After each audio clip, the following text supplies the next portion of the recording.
नमस्कार दोस्तों, आज मैं आपको भादवे चौथ व्रत में सुनी जाने वाली गणेश भगवान की कहानी सुनाने जा रही हूँ। प्रेम से बोले गणेश भगवान की जय हो, चौथ माता की जय हो। उस समय पहले की बात है, एक गांव में एक भाई बहन रहते थे। भाई बहुत गरीब था पर उसकी बहन पैसे वाली थी। जब बहन के ननद का विवाह था तब बहन ने न अपने भाई को विवाह में आने का निमंत्रण दिया और न ही कोई चिट्ठी भेजी। भाई को बाहर वालों से पता चला कि उसके बहन के ननद का विवाह है। भाई ने गांव वालों को बताया।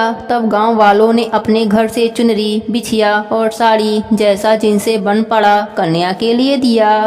भाई सारा सामान लेकर बहन के गांव पहुंचा। बहन के घर जाने पर बहन की देवरानी बोली, भाभी जी आपके भाई आए हैं। बहन ने पूछा, कैसे आए हैं और क्या पहना है? देवरानी ने कहा, पैदल आए हैं, फटी पगड़ी, फटी धोती पहनी है। बहन बोली, मेरे ससुर हवेली के सामने दुकान में बैठे हैं, मुझे शर्म आती है। भाई को बोलो पीछे के दरवाजे से आए। भाई के आते ही बहन ने भाई को एक कमरे में बंद कर बाहर से ताला लगा दिया।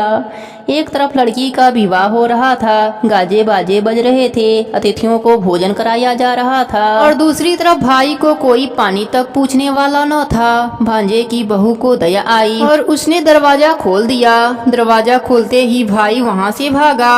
2 दिनों से भूख प्यास के कारण उसे चक्कर आने लगे। रास्ते में गणेश भगवान का मंदिर था, वहां जाकर गिर गया। रोते रोते गणेश जी को अपनी व्यथा सुनाई और बोला, आज मेरी गरीबी के कारण से मेरी सगी बहन ने मुझे धिक्कार दिया। घर जाने पर मेरी पत्नी जब पूछेगी कि विवाह से क्या मिठाई लेकर आए हैं तो मैं क्या जवाब दूंगा।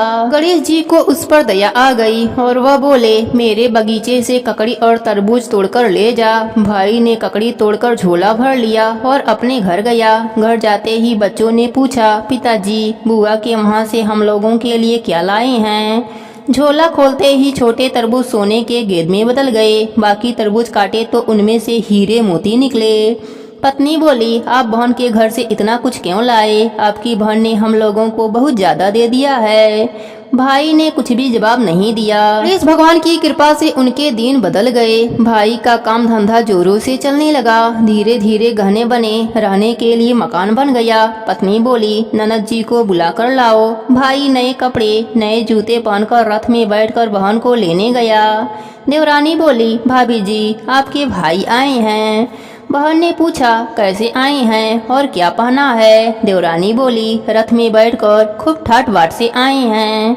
बहन बोली, मेरे भाई को बोलो कि हवेली के सामने से आए, मेरे ससुर देवर जेठ देखेंगे। भाई का बहन ने खूब स्वागत किया। भाई बोला, मैं तुम्हें लेने आया हूँ। बहन बोली, मुझे भी बहुत दिन हो गए हैं, चलो मैं चलती हूँ। भाई बहन को लेकर अपने घर आया। भाई और उसकी पत्नी ने बहन का खूब आदर सत्कार किया। तो चीजें मांगी सब बनवा कर दिया। बहन बोली, भाई मुझे जूती चाहिए। भाई ने मोची को बुलाया और कहा, मेरी बहन के लिए ऐसी जूती बनाओ जो मुंह से बोले। भाई ने बहन को बहुत सारा धन देकर विदा किया पर अभी तक वह जूती नहीं आई थी। बहन रवाना होने लगी तब मोची जूतियां लेकर आया। बहन के जूती पहनते ही जूतियां बोली, निर्धन भाई की पैसे वाली बहन, गणेश जी का बगीचा नहीं होता तो आज क्या करती बहन? तब भाई की पत्नी ने पूछा, यह कहाँ से आवाज आ रही है? भाई ने कहा, सुबह का समय है, कोई जीव जंतु बोल रहा होगा। भाई ने घोड़े गाड़ी को जल्दी जाने को कहा। बहन के जाते ही पत्नी जिद करके बैठ गई कि जूतियां क्या बोल रही थीं।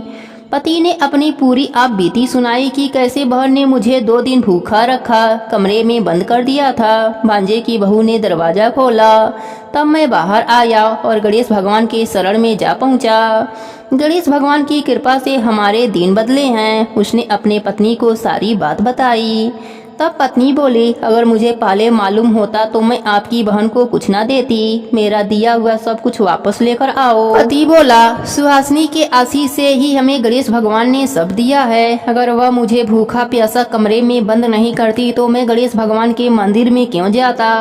क्या मैं गणेश भगवान को अपना दुखड़ा सुनाता? तुम अपना मन मैला मत करो, अपने पर तो गणेश भगवान की कृपा है और किस चीज की कमी है। फिर दोनों गणेश भगवान के आगे झुककर प्रणाम किए और जयकारा लगाया। हे गणेश जी महाराज, जैसी कृपा आपने गरीब भाई पर करी वैसी ही कृपा आप अपने सभी भक्तों पर करना। कहानी अधूरी हो तो पूरी करना, पूरी हो तो मान रखना। सबके व्रत और नित्य नियम को पूर्ण करना। प्रेम से बोलिए गणेश भगवान की जय हो। चौथ माता की जय हो।